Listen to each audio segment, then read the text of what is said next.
You are walking into a hospital where the building already knows your name before you speak it. You don't sign in, you don't wait. The moment you step through the sliding doors, the facility perceives you not as a patient number, but as a data signature, a unique profile of historical vitals, genetic markers, and recent lifestyle habits. A robotic greeter silently scans your face, matches it to your digital identity, and seamlessly routes you to the correct floor. By the time the elevator doors close, a specialist is reviewing your preloaded charts. By the time you sit down, the diagnosis is already 80% complete. The entire transaction, from lobby to pharmacy, takes less than an hour. Now, contrast that reality with the experience of the average American seeking medical attention on that same Tuesday morning. You call your primary care physician. The automated system informs you that the next available slot is in 31 days. For a cardiologist, you are looking at nearly 33 days. For an OB/GYN, it is 42 days. If you are in pain and desperate enough to abandon the appointment model entirely and sit in an emergency room, you will stare at the same flickering television screen for a median of 163 minutes before a triage nurse even calls your name. These two realities exist simultaneously, same planet, same year, two completely different eras of medical infrastructure. To understand how we arrived at this divergence, we have to look back nearly a decade. While the West has spent billions modernizing the administrative side of medicine, better billing software, updated scheduling apps, and digital prescription pads, China began a fundamental re-engineering of the clinical pipeline. The initiative started in 2014 with a government mandate to digitize public hospital performance metrics. But unlike Western systems that simply bolted digital tools onto a legacy chassis, the architects of this new system treated data as the primary fuel. They didn't just ask, how do we store this patient's information? They asked, how do we make this patient's information solve the problem before they arrive? In the current operational model in cities like Shanghai, the journey begins at home. Patients use wearable devices and smartphone applications that transmit continuous streams of physiological data straight to a central AI hub before the patient ever leaves their front door. The system analyzes blood pressure trends, sleep disruptions, and heart rate variability in real time. It's a passive intake system that never sleeps. By the time the patient chooses to visit the facility, the AI has already generated a weighted list of probable conditions, ranked by statistical probability, and has flagged the nearest available specialist. The math here is brutal and beautiful. At the core of this transformation is the elimination of what engineers call latency, the gap between stimulus and response. In a traditional hospital, latency is measured in weeks. It's the time it takes for a radiologist to review a film or for a pathologist to analyze a biopsy. In a smart hospital, latency is measured in milliseconds. Consider the pathology department. In a Western facility, a pathologist might spend 10 to 15 minutes manually examining a single microscope slide, identifying cellular anomalies and dictating notes. In Shanghai's Ruijin Hospital, AI systems process thousands of these slides per day, a volume that would require an army of specialists working in shifts to match manually. The human pathologist is not replaced, they are elevated.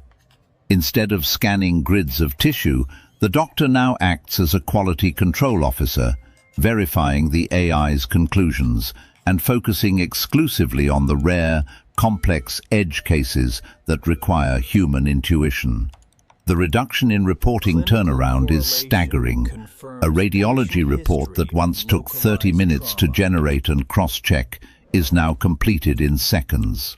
The machine doesn't just see the fracture, it measures its exact dimensions, compares it against a database of millions of previous fractures, and suggests optimal recovery protocols.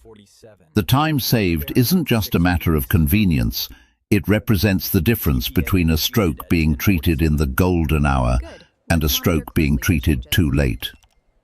In January of 2025, a seismic shift occurred in this landscape. An open-source AI model, originally developed for general reasoning, was quietly adapted for medical use. Within weeks, the model wasn't just being tested, it was being deployed.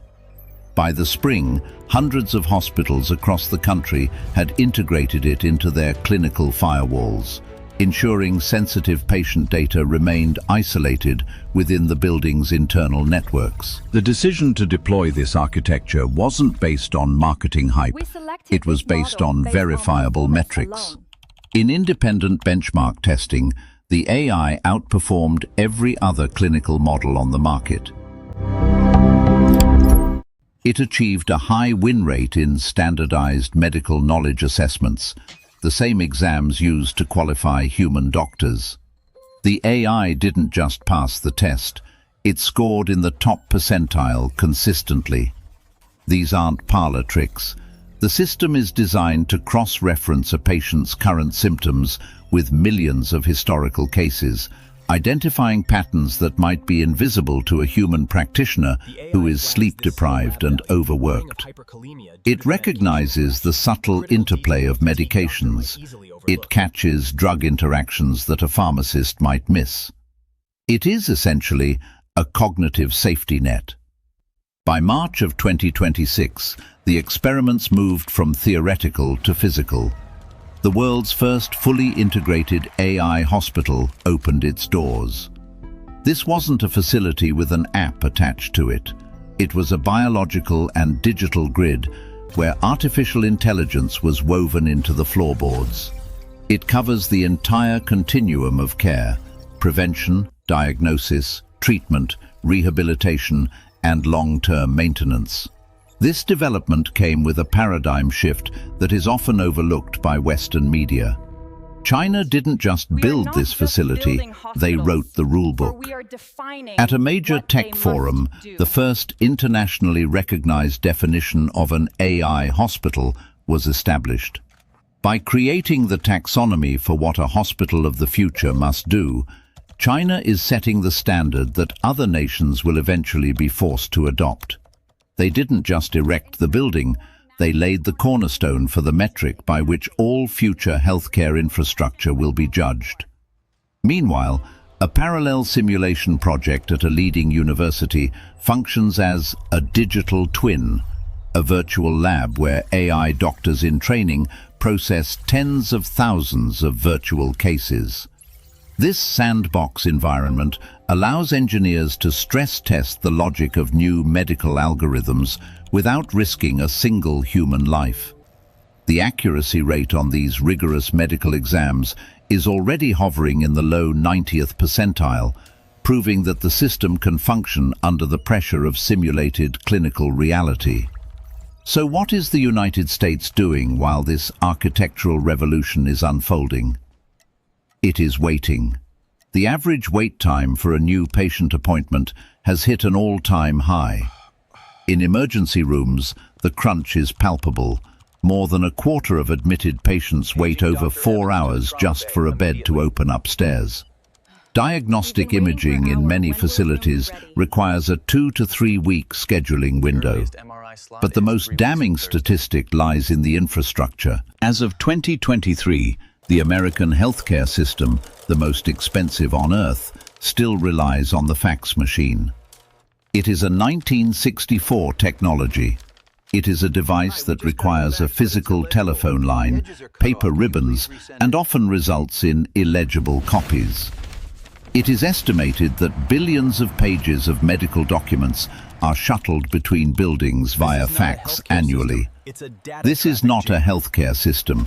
It is a data traffic jam. Western institutions have adopted AI tools, but they function as patches on a leaking dam. They are chatbots for scheduling. They are automated kiosks for check-ins. They are smart dispensaries in the pharmacy.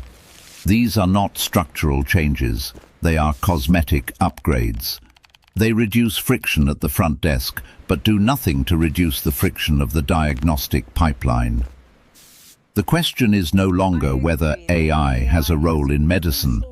It does, and it is working. The question is whether legacy systems, burdened by insurance bureaucracies, fragmented regulations, and legacy hardware, can adapt quickly enough to remain relevant. A powerful psychological barrier exists among patients regarding AI. It is uncomfortable to hand over diagnosis to a machine. There is a visceral fear of being processed rather than cared for. However, consider the alternative. The machine is not here to replace the doctor. It is here to absorb the noise, the paperwork, the triage, the vital tracking, and the pattern recognition, so that the doctor can focus entirely on the human being. It is about removing the friction of the system. China didn't wait for a perfect regulatory framework. They built the system, they wrote the definition, and they started treating patients. The only question left for the rest of the world is simple. Are we going to compete, or are we going to keep hitting send on the fax machine? Because while we are waiting 31 days for a specialist, their machines are already preparing for next year. What are your thoughts?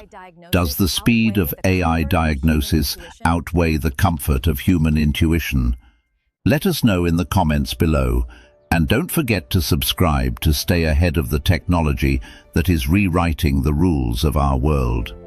We'll see you in the next one.